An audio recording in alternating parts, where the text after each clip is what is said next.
Hello, everybody, and welcome to the PanelCast. I am your host, AJ, and with me, as usual, is Freddie. Hi, Freddie. Hi, AJ. This week, we are going to be talking about some random, cool animated stuff, but also some creepy horror stuff because it is, after all, Devil's Night. Um, you celebrate Devil's Eve? Used to, not as much anymore. Why not? Don't really have the time to mostly. Most of the time, I'm just too tired to celebrate. Same here. Yeah. Uh, Devil's Eve is really a young man's party. Or a dead man's party. Depends on where you're coming from. Uh, but I normally watch The Crow on this night because it seems like the night to celebrate that kind of stuff. So after this, I will be watching The Crow. Maybe I'll try to watch it. Never watched the original.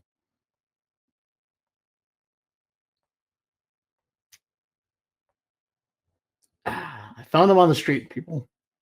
It's okay. This episode, we're going to be talking about It Welcome to Derry. It premiered this week, and we had a chance to take it out. We're going to tell you all about it. But before we start, I'm going to throw it over here to Freddie, where he's going to tell us about a new series that he's been checking out. Well, new to him anyway. Ready? Yes, I'm going to be talking about Rumiko Takahashi's reboot of Rama One Half. um, and it stars, the main characters are engaged in an arranged marriage. The main character is cursed, and during the series, you're trying to find a way to undo the curse um, while hijinks occur. It's a fantasy dramedy with the first two seasons introducing a bunch of the characters.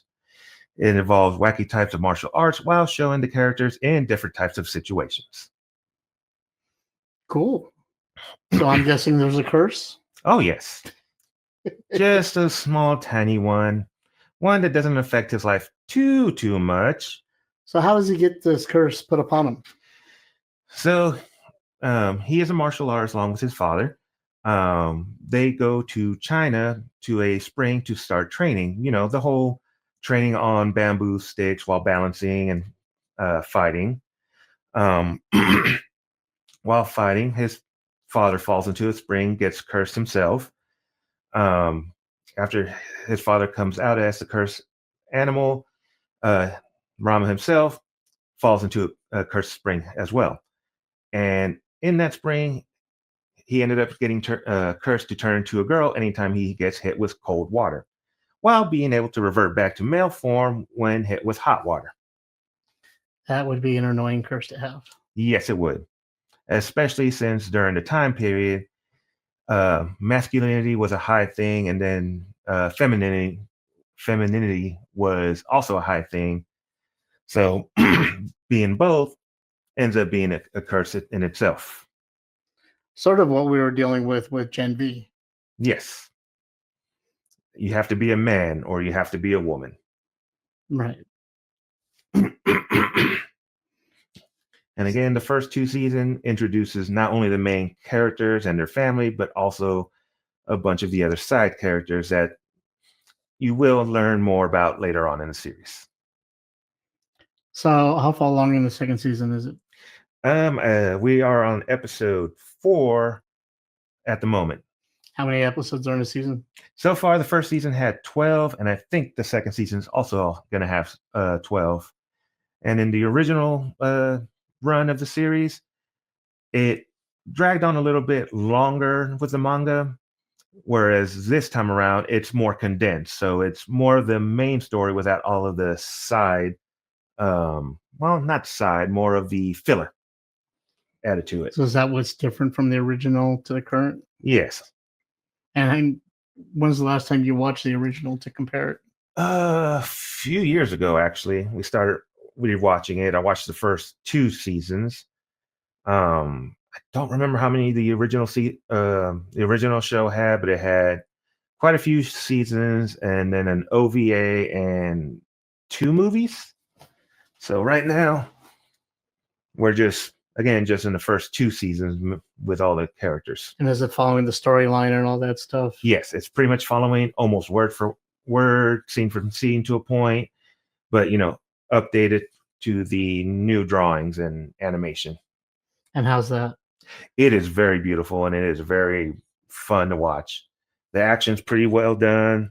Some of the stuff, like I said, the comedy's kind of dated from the original one, did not get transferred to the newer one, but still in a way to show its time period. So enough to honor where it came from. Correct. So Cool. again, some of the masculinity, femininity stuff is in there. The arranged marriage, which is not as much of a thing now as it was back then, is portrayed. You do have some characters of Chinese origin that originally were caricatures. Caricatures. Yes, thank you. When it came to their speaking dialect in the original one, that is no longer the case. So when you watch it, everybody speaks normal English, aka, when they are speaking in Chinese or Japanese, you'll hear it in perfect English instead of the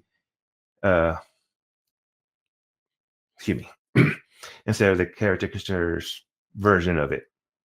Characters versions. Yes. Cool.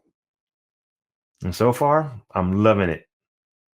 The emotion is a lot more intense when it comes to the voice acting and the portrayal of the characters. Well, it's cool that they're doing it actually in English, and they're showing the different dialects and how it's getting there. Yes. So that's kind of cool too. So it's not just a straight up dub. Well, it is a dub. It's just portrayed in without it being like broken Chinese or broken English in the racist tone that it originally showed. That's a better way of putting it. That is a better way of putting it. Yes. Yeah, I was trying to find out how to actually put it. Trying to get that out of you. Come on, Yeah. I'm trying to get you. So again, it's a very good anime. I love the remake. I love the original. Can't wait to see more of it. And where are you watching it right now? It is on Netflix. Okay, cool. So there you have it. If you're still a fan or streaming Netflix, you can watch that here. Watch that there. The next thing we wanted to review was the newest in our forte of horror shows, or at least newest episode of new shows to watch, and that is It, Welcome to Derry. This is more of a prequel to the newer films that came out. It Chapter 2 that came out recently in 2017, 2019, respectively. And so we're getting to see parts of Derry that were being developed at the time. And this is our first introduction into Pennywise and all the crap that he's going to start and all the trouble he's going to start in Derry. So the show focuses on the kids in town and how a couple and their son moved to Derry, Maine just as a young boy disappears. And with their arrival, very bad things begin to happen. And it's not just the horror of the town, but it's the horror of, there's also racism and all that other stuff that's going on to it, the time period.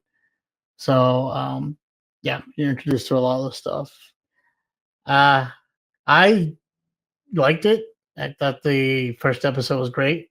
Same. I thought I really don't want to give too much away from it because I don't want to ruin it. This is the first episode review, so we won't give too much spoilers. But the way they ended it was perfect.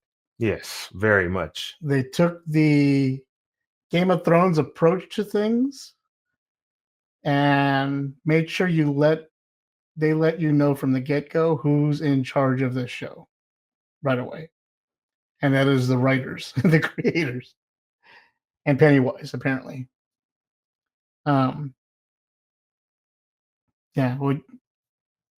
opinions? Honestly, it was pretty good. Like, especially the beginning being as scary as it started off. Like you said, you see all the different characters what they're going through, the racism, the